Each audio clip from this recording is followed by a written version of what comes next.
В Кизлеве в скором времени появится памятник выдающемуся крымско-татарскому поэту, переводчику, критику Эшрефу Шемизаде. Для него выбрано место в старой части города. Это место на перекрестке улицы Караева и улицы Интернациональной. Данное место уже предварительно согласовали на встрече, которая проходила в администрации города Евпатория. Курирующее направление по размещению памятников определяет отделом архитектуры администрации города Евпатория.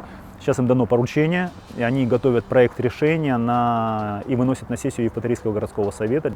Большое такое достояние, то, что будет памятник располагаться в старой части города, неподалеку от дома, где жил Эшреф Шемизаде.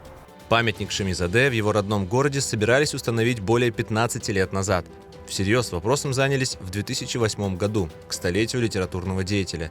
Скульптором Василием Василюком был изготовлен макет, а затем памятник в натуральную величину из глины. Оставалось отлить его в металле, но на дальнейшую работу в то время не хватило средств. Памятник уже изготовлен полностью, он будет из меди, почти всю сумму профинансировал внук Эшрефа Шемизаде Абдураман.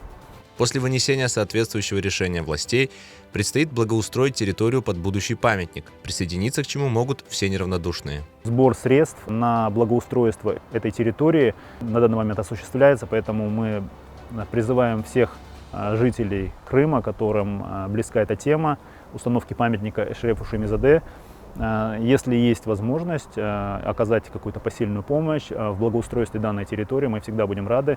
Можно будет связаться со мной, с депутатом Евпаторийского городского совета. Я дам все контакты, необходимые для того, чтобы обеспечить помощь.